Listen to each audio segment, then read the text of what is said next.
ഇതുമ്പോൾ ഞാനൊരു താജ്മഹൽ പണിയും. ഇന്ന് ആക്ച്വലി ചെയ്യാൻ പോകുന്നത് ഫിഷ് ടാങ്ക് ക്ലീനിങ് ആണ്. നിങ്ങൾ ഫിഷ് ടാങ്ക് എന്നൊക്കെ കേൾക്കുമ്പോൾ വലിയ എന്തോ ടാങ്കാണെന്ന് വിചാരിക്കരുത്. ഒരു കൊച്ചു ടാങ്കാണ്. അതിലൊരു കുറച്ച് മീനേ ഉള്ളൂ. ഇപ്പം ആകെ 2 മീനേ ഉള്ളൂ. ഒരു 5-8 മീനൊക്കെ ഉണ്ടായിരുന്നു. പക്ഷെ ഇപ്പം ആകെ 2 മീനേ ഉള്ളൂ. പക്ഷെ വെള്ളമൊക്കെ ആകെ ഒന്ന് കലങ്ങി മറിഞ്ഞ് നിൽക്കുന്നുണ്ട്. കുറച്ചായി ക്ലീൻ ആക്കിയിട്ട്. അപ്പോൾ എന്തായാലും നമുക്ക് അവരെന്നെ പുതിയ വെള്ളത്തിലേക്ക് മാറ്റാം. ഇല്ലെങ്കിൽ അവരെന്നെ പ്രാഗിക്കൊണ്ടു. അപ്പോൾ നമ്മുടെ ടാങ്ക് എന്ന് പറയുന്നത് ഇതാണ് കേട്ടോ. ഈ ഒരു കൊച്ചു ടാങ്കാണ്. പക്ഷേ കൊച്ചു ടാങ്കാണെങ്കിലും വലിയ ഹാപ്പിയാണ് നൽകുന്നത് ഇവര്. അപ്പോൾ ഇതാണ് നമ്മുടെ കുട്ടന്മാർ. മുകളിൽ നിന്ന് നോക്കുമ്പോൾ കണ്ടോ ഇങ്ങനെ വാട്ടറൊക്കെ ചേഞ്ച് ആയിട്ട് വന്നിട്ടുണ്ട്, കളർ ചേഞ്ച് വന്നിട്ടുണ്ട്. പക്ഷേ ഇന്നലെ അവർ ഹാപ്പി ആയിട്ട് തുള്ളിച്ചാടി നടക്കുന്നുണ്ട്. അപ്പോൾ നമ്മൾ മീനിനെ പിടിക്കാൻ വേണ്ടി പോവാണ് കേട്ടോ. എനിക്ക് കുറച്ച് പാടാ തോന്നുന്നു. ഇല്ല പെട്ടെന്ന് കിട്ടി. അയ്യോ പോയി ചരിത്തെ. ഓ കണ്ടോ വെള്ളം കലങ്ങുന്ന കണ്ടോ. ഷെടാ ഒന്നിനെ കിട്ടിയേ. നമുക്ക് ഒരാളെ കിട്ടി. അപ്പം നമുക്കത് ഈ വെള്ളത്തിലേക്ക് മാറ്റാം. അയ്യോ ഇതൊരു കപ്പുണ്ടല്ലോ. അയ്യോ അപ്പോൾ നമുക്ക് ഈ കപ്പ് മാറ്റി വെച്ചേക്കാം. അതുണ്ടോ. അപ്പോൾ ഒരാളെ നമ്മൾ എടുത്തു കേട്ടോ. ഇനി അടുത്ത ആളെ നമുക്ക് എടുക്കണ്ടേ. ആകെ വെള്ളം കലങ്ങിയിരിക്കുക. ആളെ ഒളിച്ചിരിക്കുക. മറ്റേ ട്രീൻ്റെ അടിയിൽ ഒളിച്ചിരിക്കുക. അതും ഇതൊക്കെ പച്ച ആയതുകൊണ്ട് കയറി വാ ടുട്ടുമണി കയറി. സ്വത്തുമണി കയറ മുട്ട. ഈ വെള്ളം വേഗം കയറി വേഗം ക്ലീൻ ആക്കുക. അങ്ങനെ കുറച്ച് പേടി കൂടുതലാണ്. കുട്ടുമണി കയറിക്കോ ചാടണ്ട. Okay nice. അത് വെള്ളം മാറിക്കഴിഞ്ഞ് ചത്ത പോലെ കിടക്കുന്നുണ്ട. അപ്പോൾ അവരെ രണ്ടുപേരെയും നമ്മൾ സേഫ് ആക്കിയിട്ട് ഇതിലിട്ടു കേട്ടാ. ഇതിലത്തെ കല്ലൊക്കെ ഉണ്ടോ ഞാനൊരു കപ്പിലേക്ക് മാറ്റി വെച്ചിട്ടുണ്ട്. പക്ഷെ വെള്ളം അത് കലങ്ങിയിരിക്കുമോ. ഞാൻ കൈയിട്ടിട്ട് എടുക്കുന്നത്. കൈയിട്ട് കഴിഞ്ഞാൽ വല്ല ഇത് വരുമോയെന്ന് എനിക്കറിയില്ല. ഞാൻ ഗ്ലൗസ് ഒന്നും ഇട്ടിട്ടില്ല. അതിൻ്റെ ആവശ്യമൊന്നുമില്ല എന്ന് ഞാൻ പറയുന്നു. പിന്നെ നമ്മുടെ ശംഖൊക്കെ ഉണ്ട്. ഇത് ഞാൻ ആക്ച്വലി ഈ ശംഖ് വാങ്ങിയത് മറ്റേ ഇവിടെ നിന്നാണ് കേട്ടോ. കന്യാകുമാരി പോയിട്ട് വാങ്ങിയതാണ്. പിന്നെ അതിൻ്റെ ഉള്ളത്തെ പിന്നെ ഈ കല്ലൊക്കെ നമ്മൾ ഇവിടുന്ന് മീനിനെ വാങ്ങാൻ തന്നെ കിട്ടുമല്ലോ. അങ്ങനെ എല്ലാ കല്ലും ഒക്കെ പെറുക്കിയിട്ടു. വെള്ളം ഇനി ചേഞ്ച് ആക്കണം. അവനൊന്ന് മാറ്റട്ടെ കേട്ടോ. നമ്മുടെ ടാങ്കൊക്കെ കഴുകി കുട്ടപ്പനാക്കി കേട്ടോ. അപ്പോൾ എൻ്റെ ഒരു ഫ്രണ്ട് പറയാ, നമ്മൾ ഇത് ക്ലീൻ ആക്കി കഴിഞ്ഞിട്ടുണ്ടെങ്കിൽ ആദ്യം മീൻ ഓൾറെഡി ഇരുന്നാർന്ന വെള്ളം ഉണ്ടല്ലോ, അതിലത്തെ വെള്ളം കുറച്ചതിൽ മിക്സ് ആക്കണം. എന്നിട്ട് വേണം പുതിയ വെള്ളം ആക്കാൻ. ഇല്ലെങ്കിൽ അവർക്ക് പഴയ ആ ഒരു സ്മെല്ലും മണവും ഒന്നും പുതിയ വെള്ളത്തിൽ കിട്ടില്ലല്ലോ. അപ്പോൾ അവർക്കത് ചത്തു പോകും. അങ്ങനെ ഇല്ലെങ്കിൽ അവർക്കതൊരു വിഷമാവും എന്നൊക്കെ പറയുക.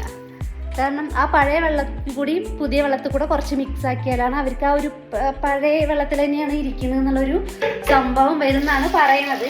പക്ഷേ എനിക്ക് അങ്ങനെ ആണോ എന്ന് എനിക്കറിയില്ല. ഞാൻ പക്ഷെ പഴയ വെള്ളമൊക്കെ കളയുക. അവർക്ക് അങ്ങനെ പഴയ വെള്ളത്തിൻ്റെ സ്മെല്ല് കിട്ടിയിട്ടിരിക്കണ്ട. പുതിയ വെള്ളത്തിൻ്റെ സ്മെല്ല് കിട്ടിയിട്ട് അവരതിലിരിക്കാൻ പറ്റുമെങ്കിൽ ഇരുന്നാൽ മതി. അപ്പം ഇങ്ങനെ നമുക്കിത് ഫില്ല് ചെയ്യാം.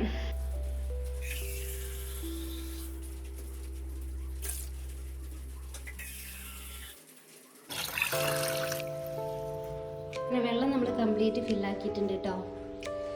ഇത് നമ്മൾ ക്ലീൻ ആക്കി വെച്ചിരിക്കുകയാണ് കേട്ടോ. നമ്മുടെ മീനിൻ്റെ കല്ല്, അതിൻ്റെ ഉള്ളിലിടുന്ന കല്ല്, ശംഖ്, പിന്നെ നമ്മുടെ ഈ സംഭവം എന്താ പറയുക, അതിൻ്റെ ഉള്ളിൽ വെക്കാനുള്ള ചെടിയാണത്.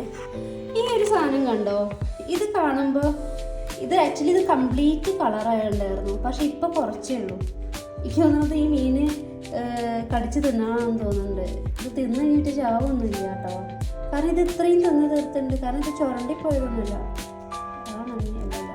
അയ്യോ ഇനി പോയതാണോ, തിന്നതാണോ, മീൻ തിന്നതാണോ, ഇതിങ്ങനെ ഇളകിപ്പോയതാണോ, എന്താ സംഭവം എന്നറിയില്ല. എന്തായാലും തിന്നതാണെങ്കിലും ഇളകിപ്പോയത്, ഇതിങ്ങനെ അതിൽ നിന്ന് പൊട്ടിപ്പോയതാണെങ്കിലും മീനിന് കേടൊന്നുമില്ല കേട്ടോ. കാരണം അവരിതൊക്കെ തിന്നാലും തിന്നില്ലെങ്കിലൊക്കെ ഭയങ്കര ഉഷാറാണ്. അപ്പോൾ എന്തായാലും നമുക്ക് ഈ സംഭവം അതിലേക്ക് ഈശ്വര എല്ലായിടത്തും മൂടി. അപ്പോൾ നമുക്ക് ഈ സാധനം ഈ സംഭവമൊക്കെ നമുക്ക് അതിലേക്ക് ഇടാം. ഫസ്റ്റ് നമുക്ക് നമ്മുടെ ഇതെല്ലാം ഇടണ്ട കേട്ടോ. ഫസ്റ്റ് നമുക്ക് കല്ലാണ് ആദ്യം വെക്കേണ്ടത്. അപ്പോൾ ഞാൻ ഈ ശംഖ് ഇപ്പുറത്ത് വെക്കുന്നുണ്ട്, പിന്നെ ഇതിവിടെ വെക്കുന്നുണ്ട്. നമുക്ക് ആദ്യം കല്ലിടാം.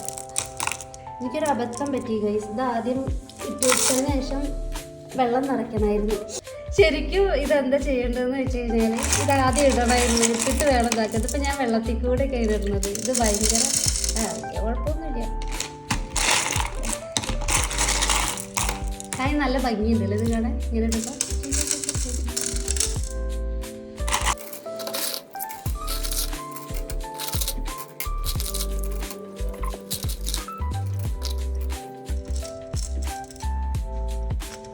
ഇപ്പം ഞാനൊരു താജ്മഹൽ പണി.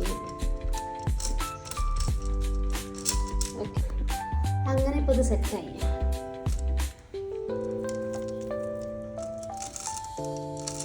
ഓക്കെ, ഇനി നമുക്ക് ഇത്ര ദിവസം ഈ സൈഡിലായിരുന്നു, ഇനി ഇപ്പുറത്തെ സൈഡിൽ കിടന്നോട്ടെ അല്ലേ. അപ്പോൾ ഇത് നമ്മൾ ഓൾമോസ്റ്റ് ഒക്കെ ഇതാ സെറ്റാക്കി വെച്ചിട്ടുണ്ട് കേട്ടോ, കാണുന്നുണ്ടല്ലോ. ഇനി നമുക്ക് നമ്മുടെ മീൻ കുഞ്ഞുങ്ങളെ അതിലേക്ക് ഇടാം. വട കണ്ണാപ്പികളെ ഒരാളെ കെട്ടിയിട്ടുണ്ട് കേട്ടോ. കണ്ടോ, ഇവർ ഇതിൻ്റെ ഇടയിൽ പെട്ട് കഴിഞ്ഞ് അങ്ങനെ അനങ്ങാണ്ട് കിടക്കാം. അവർക്ക് ഉഷാറായി വെള്ളം ചേഞ്ച് ആക്കിയപ്പോൾ. പോട്ടെ, ഇനി മറ്റേ കണ്ണാപ്പി ഇനിയും കൂടി പിടിക്കാനുണ്ട്. വരൂ, ഇങ്ങനെ എപ്പോഴും ഇത്തിരി വെക്കാവാ. പക്ഷേ കണ്ടില്ല, പിടിച്ചില്ലല്ലോ. ഓക്കെ, പാവം. ഇവർക്ക് ആകെ 2 പേരേ ഉള്ളൂ. ഇവർക്ക് ആകെ തുണയ്ക്ക് ഇവർ പരസ്പരം ഇവർക്ക് 2 പേര് മാത്രമേ ഉള്ളൂ. ഇനി 2-3 പേരെയും കൂടി നമ്മൾ സെറ്റാക്കി ഇട്ട് കൊടുക്കണം. പക്ഷെ ഇവർക്ക് വേറൊരു കാര്യമുണ്ട് കേട്ടോ. ഇവർക്ക് ഒരുപാട് പേരെ കാണുമ്പോൾ അസൂയും കുശുമ്പ ഈ മനുഷ്യന്മാരെ പോലെ തന്നെ അങ്ങോട്ടും ഇങ്ങോട്ടും ഉപദ്രവാവിറ്റകൾ. എല്ലാവർക്കും ഉണ്ട് ഈ കുശുമ്പും മുന്നായ്മയും. കണ്ടില്ലേ നിൽക്കുന്ന പാവങ്ങൾ. ഓക്കെ, അങ്ങനെ ഇവരുടെ വീടിൻ്റെ ഉള്ളിൽ എനിക്കും ഇവരെ കണ്ടുകൊണ്ടിരിക്കണം എന്ന രീതിയിൽ ഞാൻ എൻ്റെ ഒരു ഫോട്ടോ കൂടി അപ്പുറത്ത് വെച്ച് കൊടുത്തിട്ടുണ്ട്. പ്രഹസനമാണെന്ന് തോന്നുന്നുണ്ടെങ്കിൽ അത് വളരെ കറക്റ്റുമാണ്, വളരെ വലിയ പ്രഹസനം തന്നെ. അപ്പോൾ ഇത്രയേ ഉള്ളൂ. നിങ്ങൾക്ക് വീഡിയോ ഇഷ്ടപ്പെട്ടെങ്കിൽ ലൈക്ക് ചെയ്യുക, കമൻറ്റ് ചെയ്യുക. അപ്പോൾ എല്ലാവർക്കും ടാറ്റാ.